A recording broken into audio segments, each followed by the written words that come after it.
रसिक मित्र हो, नमस्कार. मी दत्ता सरदेशमुख. आता मेरा भारत महान सत्यप्रसंगावर आधारित एक छोटीशी कथा आपण ऐकूया. लेखक मिलिंद अष्टपुत्रे. मेरा भारत महान.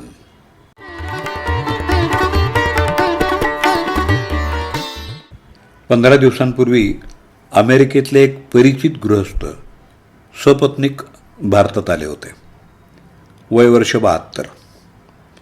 गेली 40 वर्ष अमेरिकेतल्या न्यूयॉर्क शहरात त्यांचं वास्तव्य आहे. हे गृहस्थ तिथल्या एका प्रसिद्ध हॉटेल चेनमध्ये चांगल्या पदावर अजूनही कार्यरत आहेत. त्यांची सुविद्य पत्नी तीसुद्धा एका फार्मसी कंपनीत काम करते.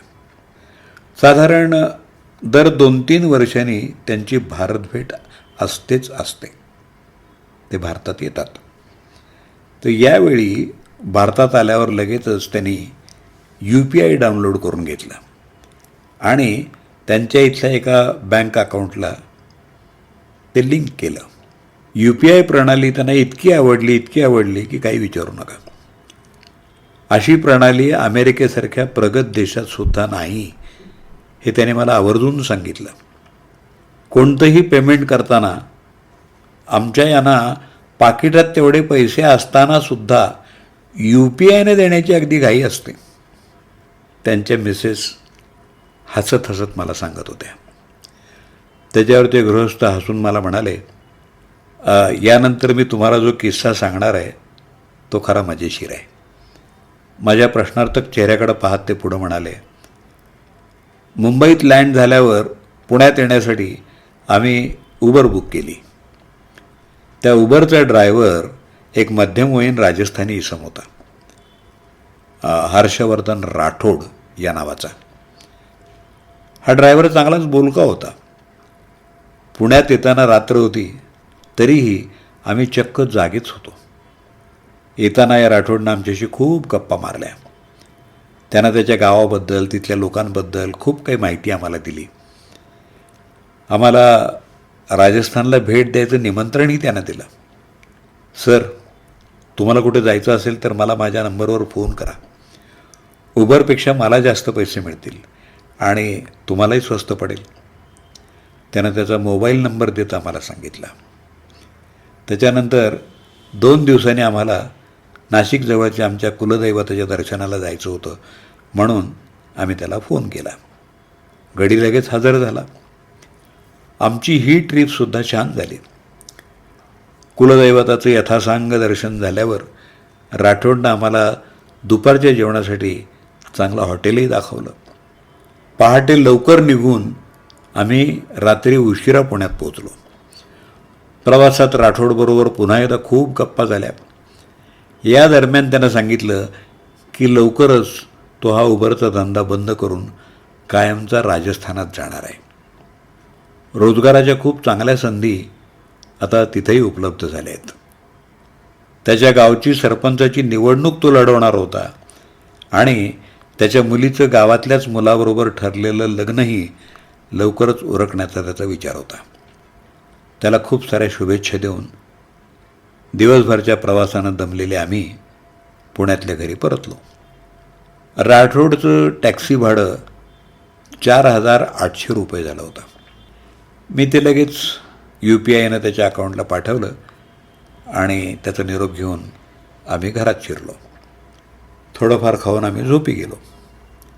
साधारण तासाभरानं फोन वाजला म्हणून मी झोपेतच तो उचलला तर फोनवर राठोड होता.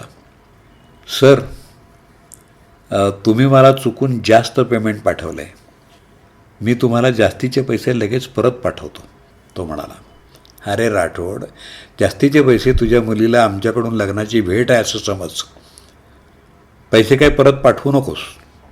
मी त्याच्या प्रामाणिकपणावर खुश होऊन झोपेतच त्याला बोललो, सर, एवढी भेट तर माझा सख्खा भाऊसुद्धा माझ्या मुलीला देणार नाही. तुमच्या चांगुलपणाबद्दल धन्यवाद. मी पैसे परत करतो सर. एवढं बोलून त्यानं फोन ठेवला. मीही फोन बाजूला ठेवून झोपेच्या अधीन झालो. दुसऱ्या दिवशी सकाळी बायकोनं चहा पिताना विचारलं, रात्री उशिरा फोन कोणाचा होता हो? अगं तो राठोड टॅक्सी ड्रायव्हर होता. मी चुकून त्याला जास्तीचं पेमेंट केलं होतं, ते परत करण्यासाठी त्यानं फोन केला होता. तुझ्या मुलीच्या लग्नाला आहेर आहे असं समज म्हटलं तरी ऐके ना, हसत मी म्हणालो. किती जास्त पैसे दिले होते तुम्ही? बायकोनं विचारलं. मी फोन उघडून चेक केलं आणि उडालोच. राठोडनं मला 43,200 परत पाठवले होते. किती? 43,200. बापरे! म्हणजे मी 4,800 ऐवजी चुकून त्याला 48,000 पाठवले होते. एक शून्य जास्त पडलं होतं. क्षणभर माझ्या काळजाचा ठोका चुकला.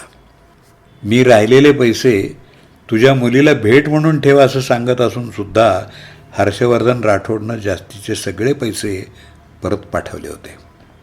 ना ओळख ना पाळख. मी आलेलो अमेरिकेतून, जेमतेम 15-20 दिवसांचा भारतातला मुक्काम. कुठं शोधणार होतो मी त्याला? तो आरामात पैसे हडप करू शकत होता. कदाचित त्याला जास्तीचं पेमेंट झालं आहे ही गोष्ट लगेच माझ्या लक्षातही आली नसती. पण त्यानं प्रामाणिकपणे पैसे परत केले. गेल्या 40 वर्षात अमेरिकेत अनेक हिंसेचे प्रसंग अनुभवलेत. शाळेतल्या वर्गमित्रांवर बंदुकीच्या गोळ्या चालवणारी छोटी मुलंसुद्धा बघितली आहेत. आणि इथं कधीतरी येणाऱ्या आमच्यासारख्या देशबंधूंवर अपार प्रेम करणारी आपली अनोळखी माणसंसुद्धा बघितली आहेत. आणि म्हणूनच आम्हाला भारतीय आवडतात. ते बोलायचं थांबले.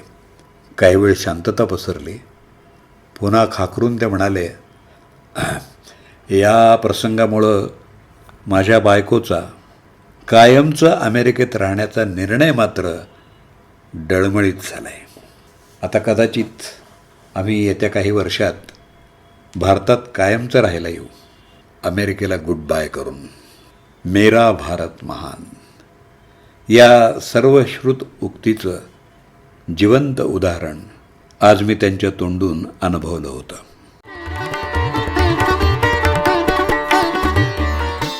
मेरा भारत महान सत्यप्रसंगावर आधारित ही लघुकथा आत्ताच आपण ऐकलीत. लेखक मिलिंद अष्टपुत्रे यांचा संपर्क क्रमांक आत्ता तरी उपलब्ध नाही. कोणाला माहीत असल्यास त्यांनी तुम्हाला जरूर कळवावा. ही पोस्ट जयश्री शहाणे पुणे यांच्या सौजन्याने मला प्राप्त झाली. मी अभिवाचक दत्ता सरदेशमुख. आपल्या प्रतिक्रिया आणि अभिप्राय मी लेखकाला समर्पित करतो. तर आपले अभिप्राय आपण माझ्या व्हॉट्सअप नंबरवर जरूर कळवा. 8329730186.